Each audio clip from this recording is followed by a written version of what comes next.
Bonjour et bienvenue dans Air Open, le podcast tennis du journal L'Équipe. Je m'appelle Antoine Beneteau et aujourd'hui je serai accompagné autour de la table par les journalistes qui nous ont fait vivre la Coupe Davis ainsi que la Fed Cup dans les pages de L'Équipe. Clémentine Blondet, salut Clémentine. Salut Antoine. Sophie Dorgan, salut Sophie. Salut Antoine. Et Franck Ramella, salut Franck. Bonjour à tous. Ouh là là, il a l'air remonté. Vous l'aurez compris, nous allons revenir sur la Coupe Davis, nouvelle version, sur le résultat bien sûr avec l'Espagne qui l'a remporté à domicile. Nous allons aussi analyser cette nouvelle formule, les bons points, les mauvais, et puis aussi revenir sur le parcours de l'équipe de France. Et puis nous ferons un bilan aussi de la belle victoire des Françaises en Fed Cup. Allez, en place pour ce 7e numéro d'Air Open, un peu de silence, les joueuses et les joueurs sont prêts. L'Espagne de Rafael Nadal a battu le Canada 2-0 en finale après une victoire de Roberto Bautista Agut. On va y revenir contre Félix Auger-Aliassime. Et puis le point décisif apporté par l'inoxydable Rafael Nadal contre Denis Shapovalov. On va lancer notre ami Franck qui était là-bas. Qu'est-ce que tu peux nous dire sur cette déjà victoire espagnole? On va parler du résultat, on reviendra après sur la formule. Tout de suite, tu essayes de me calmer donc. Voilà, la censure. La beauté du sport. Non, je ne te suivrai pas et je commencerai tout de suite par dire que cette compétition par équipe a un tel potentiel et on l'a vu justement par ce que tout ça engendre et notamment Nadal, notamment ses émotions avec justement Bautista Agut qui n'aurait sans doute jamais joué dans un tournoi simple. On va rappeler qu'il a perdu son père 3 jours avant la finale. Il a défendu et gagné pour l'Espagne en finale contre Auger-Aliassime. Donc cette compétition par équipe en tennis, c'est extraordinaire. Ça génère des émotions fabuleuses. Il y en a eu à Madrid. Et sur ce format, on reste sur notre fin. Voilà juste ce que j'ai envie de dire pour lancer en préambule. Déjà, d'un point de vue sportif, on a vu que, alors d'accord, c'est à domicile, mais Rafael Nadal a joué le jeu, il était au taquet. Alors ce serait, lui, il l'est toujours. Oui, donc, c'est ce que j'allais te dire. C'est pas surprenant, mais. Oui, Rafael Nadal, pas à 250%. Personnellement, j'ai jamais vu. Donc Rafael Nadal, lui, Coupe Davis ou Coupe du Monde ou fake Coupe Davis, enfin, je sais pas comment on peut l'appeler. C'est déjà pas bon signe qu'elle n'ait pas de nom. Devant son public, il était évident qu'il serait à 250%. Et c'est normal. Il a sauvé cette nouvelle formule de Gérard Piquet. Il l'a sauvé déjà par sa présence et en plus par son attitude. Ce type-là, on a l'impression, quand on le voit, en fait, on rêve d'être son coéquipier. Parce que il a une telle envie. Je ne sais pas si vous avez regardé les doubles qu'il a joué. Il était à fond, mais à un point. Il était habité. Et quand on le voyait parler à Granollers, quand il joue avec Feliciano Lopez là, contre les Britanniques, sincèrement, Feliciano Lopez, il n'en met pas une dedans. On se dit, mais il vaudrait mieux que Nadal joue le double tout seul. Et le mec, il a une telle attitude, il vous emmène tellement bien qu'à la fin, Feliciano Lopez met un retour incroyable de revers. Il n'a pas mis un pendant 1h30. Enfin, et il est incroyable. Je pense que quand on l'a à ses côtés, on se sent indestructible. On aurait tous gagné la Coupe Davis. J'aurais gagné la Coupe Davis. Clémentine, je ne suis pas sûr. Antoine, oui. Un boulon qui tient sur cette dernière émission. D'accord, très bien. On est prévenu. Plus sérieusement, Clémentine, toi, tu as ressenti cette force des Espagnols. Est-ce que on a vu le point fort que ça a été, et c'est d'ailleurs une des limites de ce format-là. Ils ont joué à domicile pendant toute une semaine, et on a vu en plus Nadal qui enflamme son public. Donc ça a été un peu une limite de ce format-là. Finalement, on n'a pas pu vraiment tester le nouveau format grâce ou à cause de Rafael Nadal, parce que c'est vrai qu'on aurait eu la curiosité de voir ce qu'aurait donné une finale Grande-Bretagne-Canada. Est-ce que je peux rappeler les matchs que ça aurait donné? Non, pardon. Non, pas tout de suite. Non, mais voilà, est-ce que le public vraiment espagnol aurait vibré pour Pospisil contre Edmund?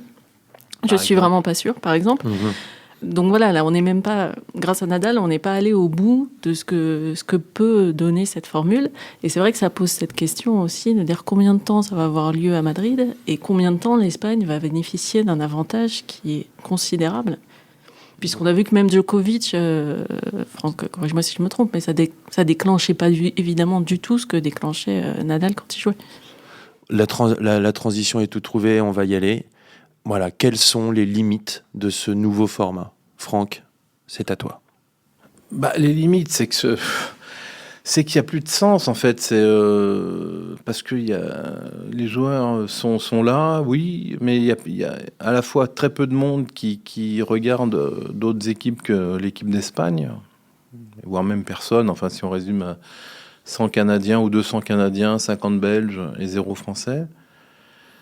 Et donc, j'ai juste une anecdote. J'ai eu un retour de Louis Borfiga, le directeur technique national de Tennis Canada, qui a dit c'est quand même paradoxal. Pendant des années, on n'a pas eu beaucoup de public canadien pour la Coupe Davis ancienne version, et une fois que ça passe à une nouvelle version et qu'ils doivent traverser l'océan pour venir nous voir, et là ils étaient là. C'est un peu l'exception qui confirme la règle quand même. Alors là, alors qu'il est contre le nouveau format. Exactement. Pour lui, c'était très paradoxal. Non, mais c'est parce qu'ils ont 2 joueurs incroyables et c'est la nouvelle génération. Les gens ils ont une génération dorée, donc forcément les Canadiens sont attirés, viennent. Ils étaient 100. Allez, 200. Oui, mais quand tu viens du Canada, c'est loin quand même, ça coûte cher. Non, mais je veux dire, il y a plus que 200 personnes du Canada qui vont voir une rencontre de Coupe Davis au Canada. Et Canada-Italie du premier tour, disputé sur le cours 2 devant 250 personnes, enfin les 1000 personnes, aurait généré un intérêt fou dans le pays donné. Donc, non, mais ce que je dis, c'est il y a eu plein de choses, c'était assez incroyable cette compétition. Donc attention, il ne faut pas dire tout et n'importe quoi, mais.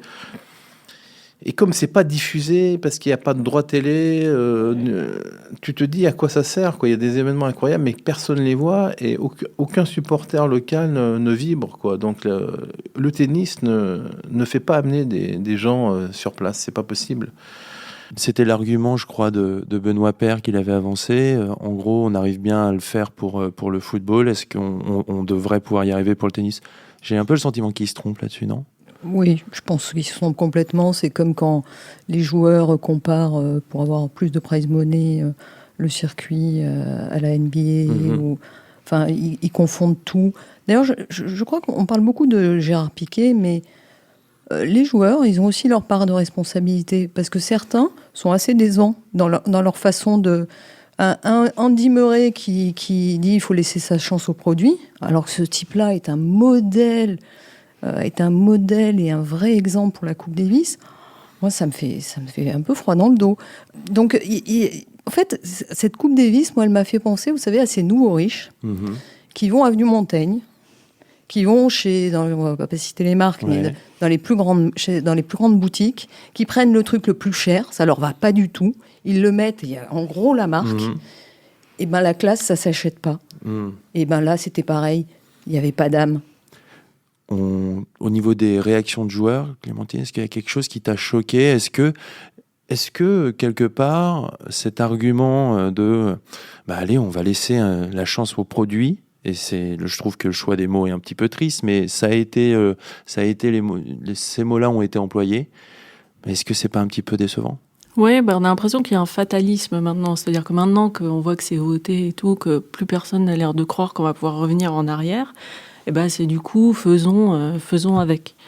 Mais en même temps, c'est vrai que c'est un peu décevant parce qu'on voit que, comme dans l'ancienne formule, finalement, c'est les top joueurs qui font la différence. Et qu'il n'y aurait pas eu Nadal à cette Coupe Davis, ça ne serait pas du tout donné la même chose. Comme on se plaignait qu'avec le format précédent, il avait de moins en moins de sens parce que les meilleurs joueurs désertaient la compétition. Donc en fait, le problème n'a pas changé avec la formule. Non, mais on peut dire deux choses. Déjà, ce sont effectivement les joueurs eux-mêmes qui ont tué la Coupe Davis, ancienne formule. Mais pas tous les joueurs. Pas tous. Pas tous bien les sûr. mettre. Disons, et j'ai envie de le dire, et c'est désolant, ça va me couper de tout le monde, notamment Roger Federer, qui ne l'a disputé qu'avec parcimonie. Et s'il l'avait joué régulièrement, on ne parlerait pas du sens de la Coupe Davis. Nadal l'a joué longtemps, il l'a gagné 4 ou 5 fois. Puis après, il a arrêté, il est revenu. Djokovic l'a joué qu'une fois. Djokovic aussi était responsable. Donc, pour un problème de timing, que cette compétition était organisée sur tous les ans et qu'elle prenait beaucoup de place dans le calendrier, les joueurs ont décidé qu'ils la joueraient peu ou pas. D'accord. Donc, à la base, ce sont eux qui ont tué ce modèle. Donc ça, c'est le premier point. Il aurait joué. Voilà, on aurait pu sauver cette compétition par plein d'autres moyens, en faisant revenir les joueurs, donc en leur donnant de l'argent, en leur donnant des points, en réduisant les formats ou en modifiant peut-être effectivement l'annualité de la compétition. Et on est effectivement tombé dans une sorte de produit.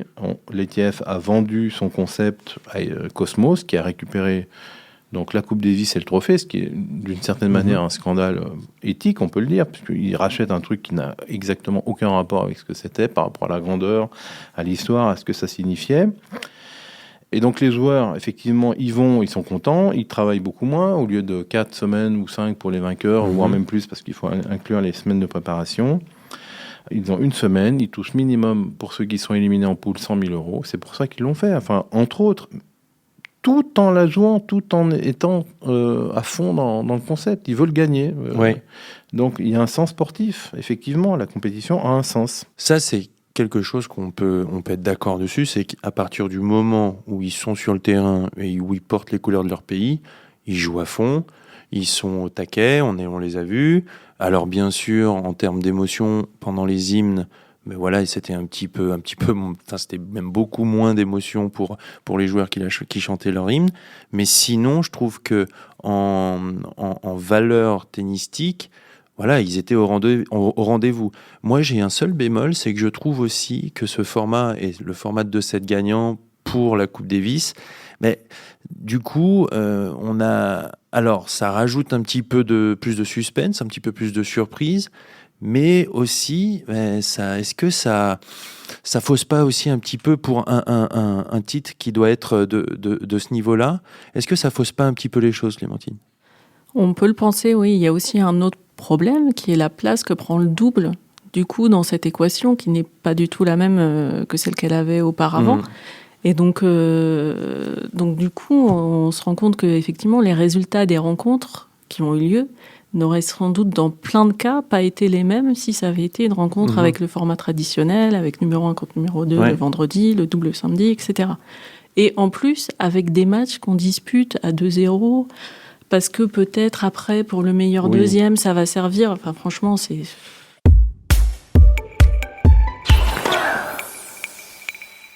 On va aller dans le concret justement.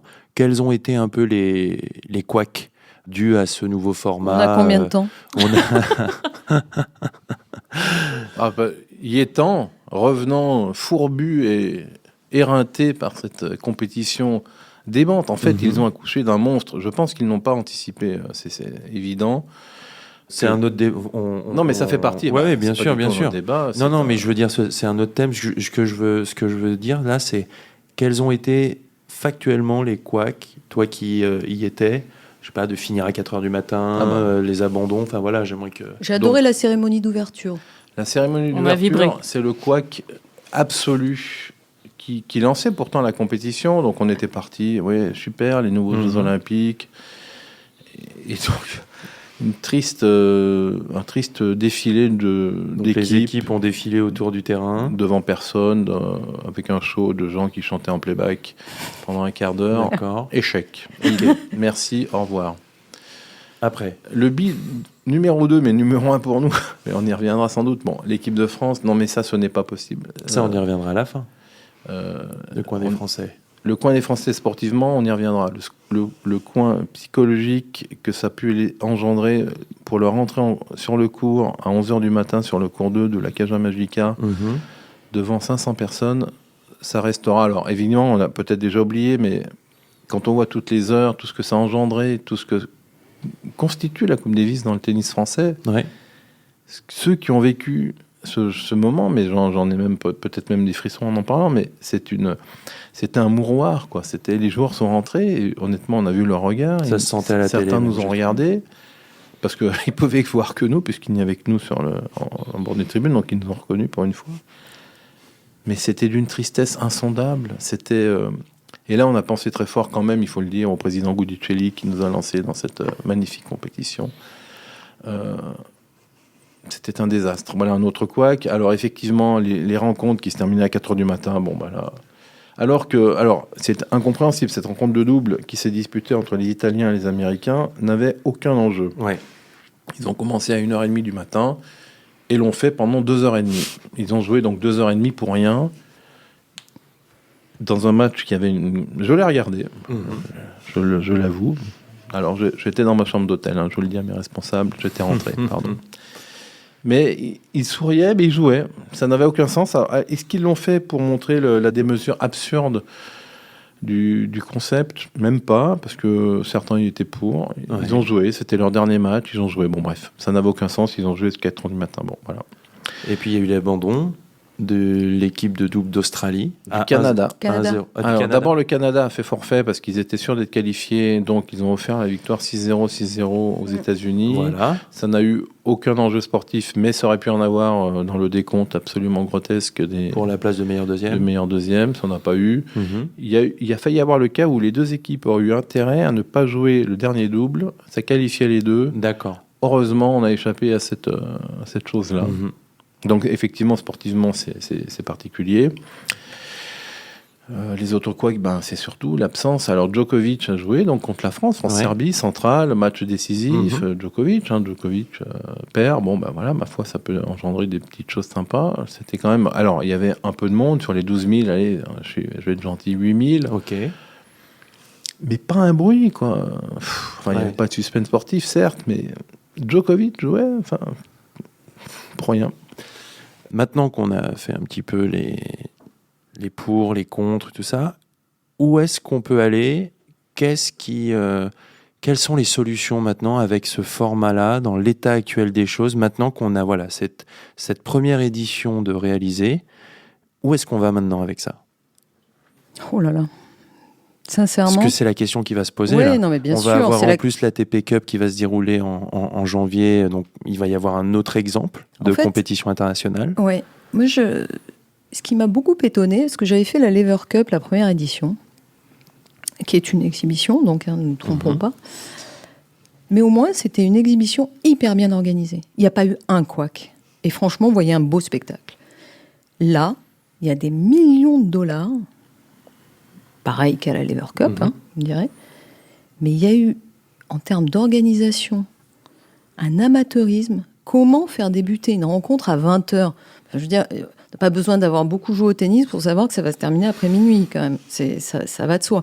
Et la cérémonie d'ouverture, pareil. Donc, je me dis, mais quand même... Et ce qui m'inquiète un peu, c'est... Il est conseillé par qui, Piquet? Parce que c'est pas possible, là. C'est pas possible, parce qu'on lui jette la pierre, mais c'est pas lui.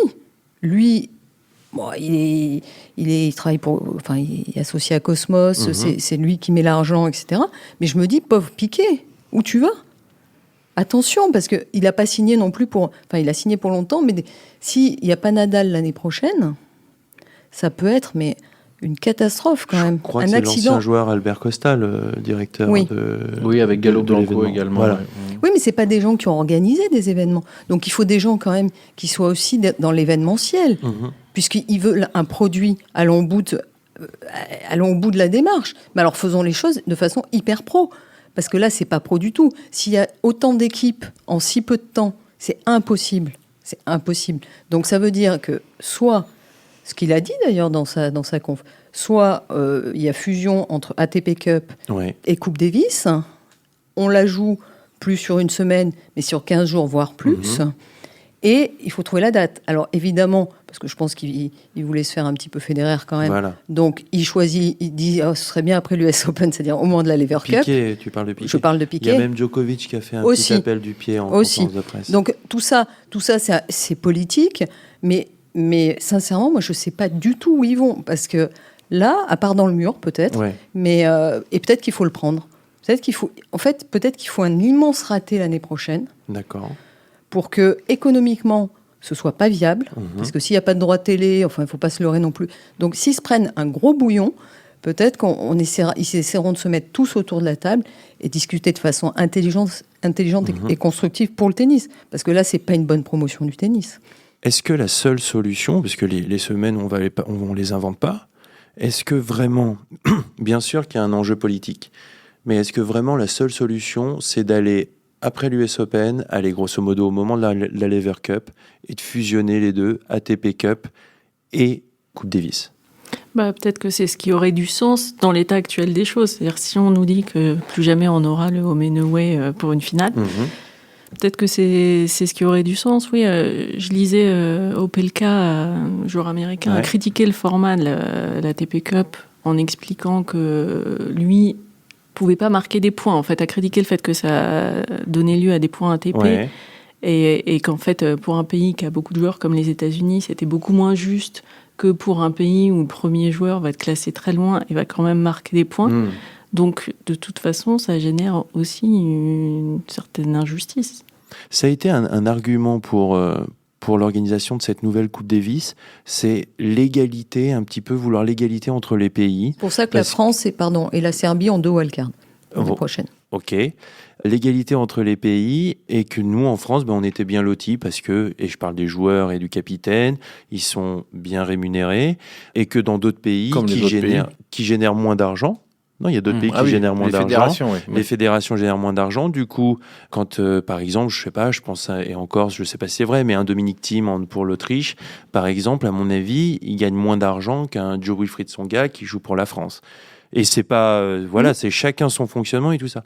Mais est-ce que c'est pas une vaine revendication que de vouloir l'égalité entre ces pays à partir du moment où il y a déjà 4 pays qui partent devant les autres quand ils sont organisateurs d'un grand chelem? Sachant le poids que peut avoir une compétition dans la transformation du tennis ou l'engouement, comme pouvait l'avoir la Coupe Davis.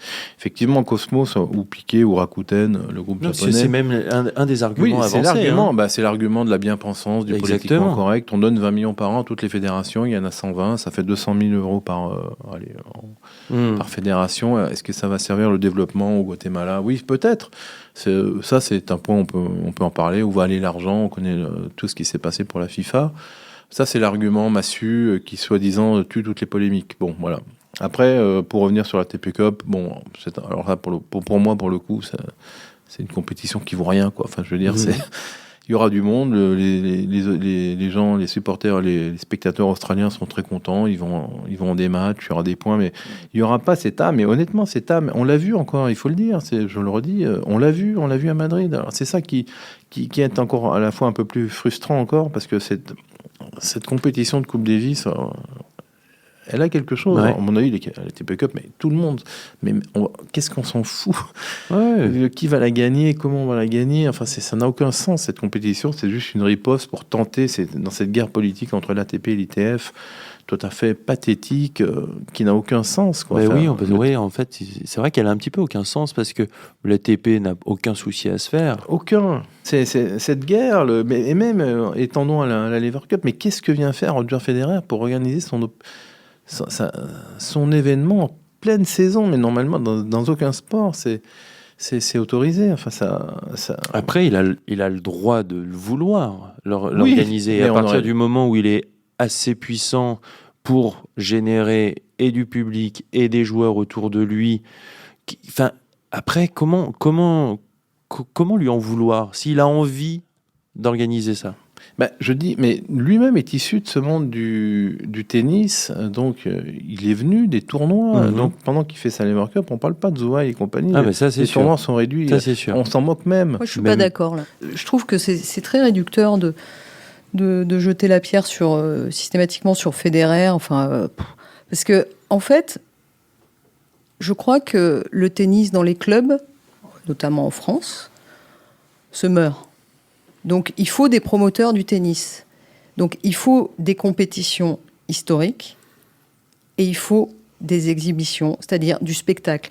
C'est-à-dire que nous, évidemment, c'est pas un truc qui nous parle, l'exhibition. Voilà, parce qu'on est passionné de tennis et qu'on voit beaucoup de tennis.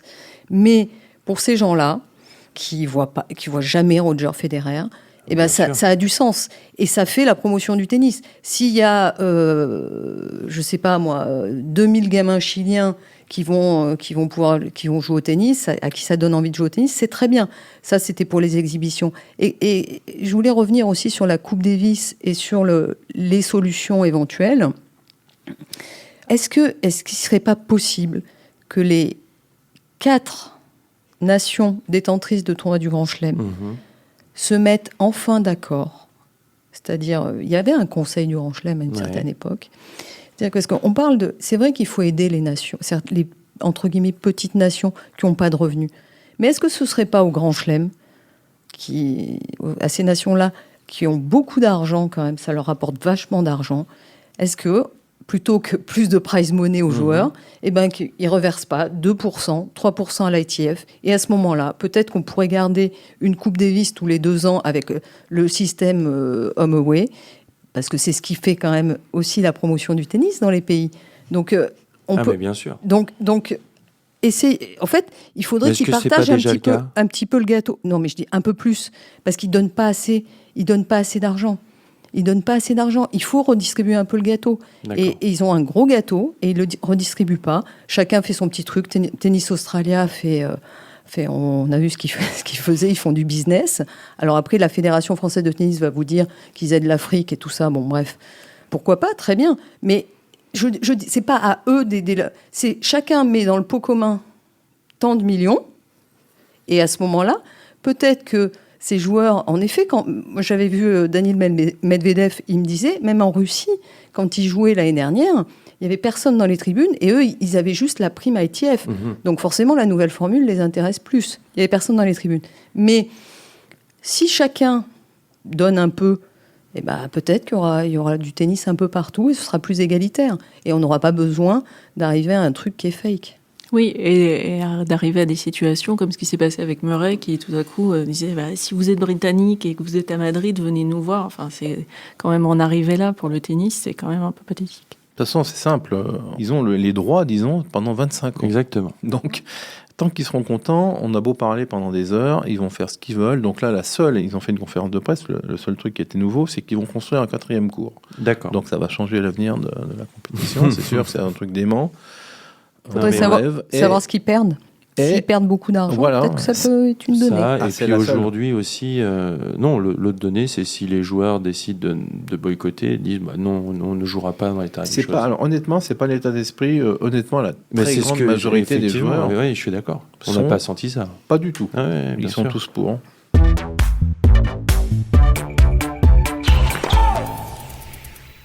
On va passer aux Français.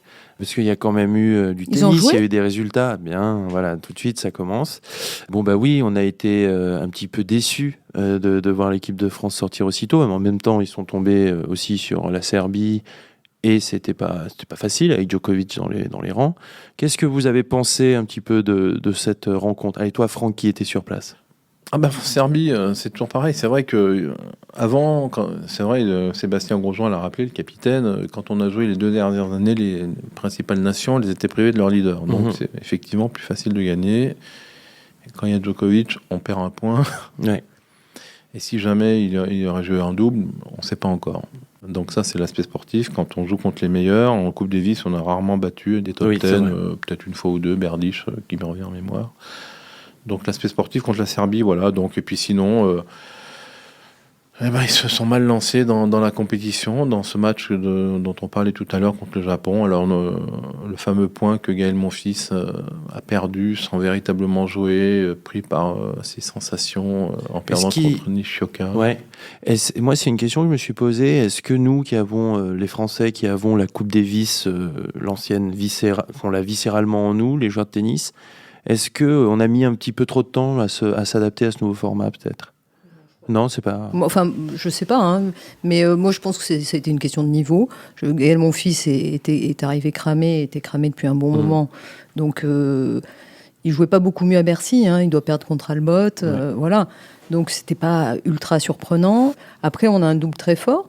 Donc, ça, c'était un gros avantage. Et il fallait gagner le 2e point.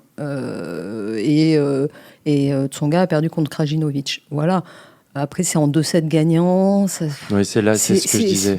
C'est compliqué parce que ça nivelle un petit peu les valeurs. Ouais.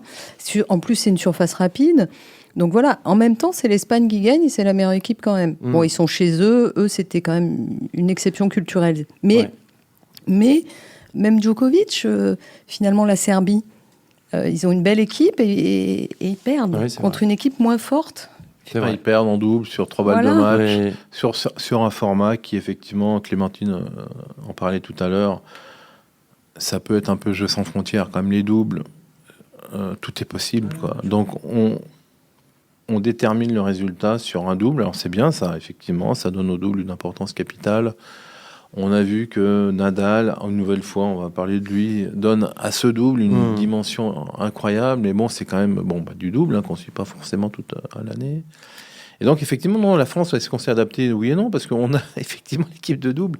On a donc l'équipe pour ce format-là, puisqu'on a une équipe de double qui peut rapporter des points. Donc, on aurait dû en profiter. Il s'est passé ce qui s'est passé pour mon fils. Son gars perd, il était comme ça. Mais en tout cas, cette équipe de France n'a rien généré, quoi. Voilà. Alors, est-ce qu'ils étaient potes? Oui. Est-ce qu'ils se sont entraînés? Oui. Est-ce qu'il y a des erreurs de sélection? Oui ou pas. Enfin, on ne sait pas. Enfin, et j'ai envie de dire, presque on s'en fout, quoi. Ça a limite pas commencé, en fait. Enfin, c'était l'impression de voir la télé, on avait l'impression que le truc se déroulait et puis qu'on regardait ça du dessus sans le vivre du tout, quoi. C'était la Coupe du Monde de rugby, en fait. On va clore ce sujet Coupe Davis. On va profiter juste de la présence de Clémentine qui était, elle, à Perth pour la finale de la Fed Cup. On va rappeler que, bien sûr, l'équipe de France de Fed Cup a remporté le titre face à l'Australie et la numéro 1 mondiale, Ashley Barty. Moi, j'ai juste une question à vous poser. Ce sera la dernière. Vous pouvez répondre chacun. Où est-ce que se situe ce résultat un petit peu dans l'histoire du tennis français?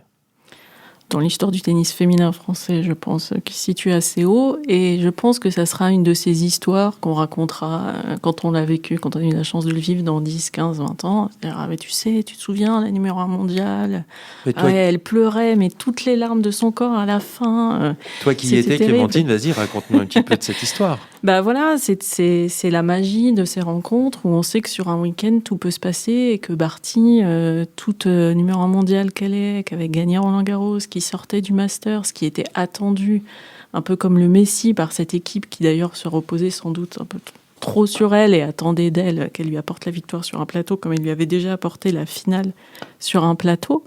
Et voilà que tout ça peut basculer parce que vous avez une joueuse comme était Kristina Mladenovic qui est en mission et qui va au-delà de ce qu'on pouvait imaginer, à part peut-être ce qu'elle pouvait rêver, pour réaliser un truc sur lequel pas grand monde aurait parié.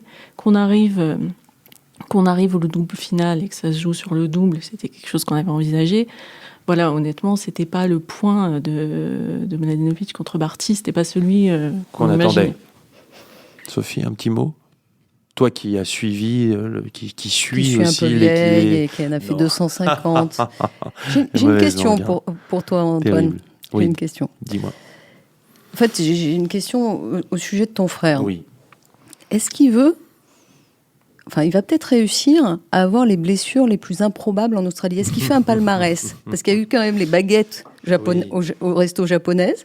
Et puis la fracture du métatarse à 1h du matin. Alors, je vais rassurer les gens qui s'inquiètent, il n'était pas si alcoolisé que ça. Donc déjà, c'est la première chose. Deuxième chose, c'est qu'il va déjà bien mieux.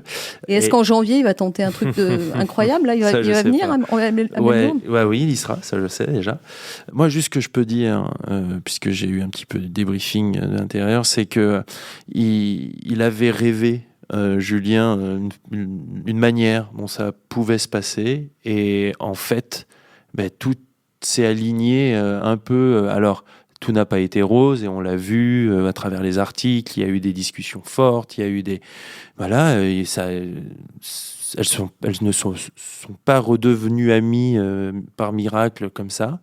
Ça a demandé du temps, peut-être qu'elles sont pas encore devenues tout à fait amies et c'est pas un problème. L'objectif, c'était de gagner, et en fait, il fallait tout faire pour atteindre cet objectif. Et je trouve que quand même, vu de l'extérieur, et parce que j'ai pas eu tant d'infos d'inside que ça, j'ai trouvé qu'il avait quand même bien réussi à mener sa barque. On y revient toujours, ces matchs par équipe, il y a de la moelle, il y a de la vie, il y a de la chair, voilà. Il y a de l'enjeu, parce qu'on joue malgré tout pour son pays.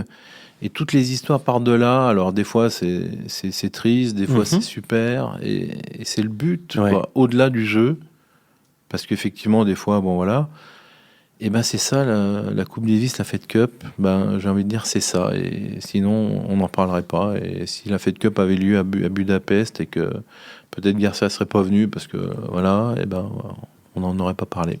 Un dernier mot de Sophie et de Clémentine après. Juste pour revenir plus sérieusement sur la Fed Cup, moi je trouve que ce qu'il a réussi et qui est très fort, c'est qu'il a montré, contrairement à des années, une culture française qui était très fermée là-dessus, il a ouvert. Il a montré une ouverture d'esprit. Donc, si le capitaine montre une ouverture d'esprit, les joueuses, tant bien que mal, hein, j'imagine que ça a été difficile, mais sont un peu obligées de suivre. Et du coup, il a réussi à changer les mentalités. Parce que, sincèrement, j'ai vu Louis-Paul Garcia à Dubaï en mars. Il m'avait confirmé qu'il n'était pas question qu'elle revienne. Et elle avait joué en février, hein, donc en Fed Cup. Donc, il a tendu la main, ce que n'avait pas fait Yannick Noah, qui s'était fermé sur sa théorie du effet de groupe, machin, truc. Et en fait, Julien Beneteau a su créer un groupe et a montré qu'on pouvait gagner sans être copain. Il n'y a pas besoin d'être copain, c'est mieux, mais voilà. Clémentine, pour finir. Je voudrais rappeler un moment qui est d'ailleurs celui que Julien Beneteau a sorti quand il a parlé de la victoire de cette équipe. C'était lors des hymnes, donc le dimanche. Au moment de la Marseillaise, en fait, les joueuses se sont toutes tournées vers les 150 courageux qui avaient fait le déplacement jusqu'à Perth et qu'on entendait beaucoup, beaucoup dans le stade. Et les ont regardés pendant la Marseillaise. Et c'est un moment où on a vu qu'il y avait une équipe de France et que cette équipe de France pensait que tout était possible. Moi, ce que j'ai envie de retenir, c'est les derniers mots de Franck aussi, qui a peut-être commencé de façon virulente cette émission, mais voilà, il y a des raisons pour lesquelles on est un petit peu virulent avec cette nouvelle version de la Coupe Davis, et ces raisons-là, c'est qu'on aime ces compétitions-là, nous, les amoureux de tennis, et on en a besoin, c'est ça qui crée des vocations, et c'est pour ça qu'on peut avoir un petit peu parfois la langue dure, mais en tout cas, il ne me reste plus qu'à vous remercier de nous avoir suivis pour cette émission, et puis à très bientôt pour un prochain numéro d'Air Open.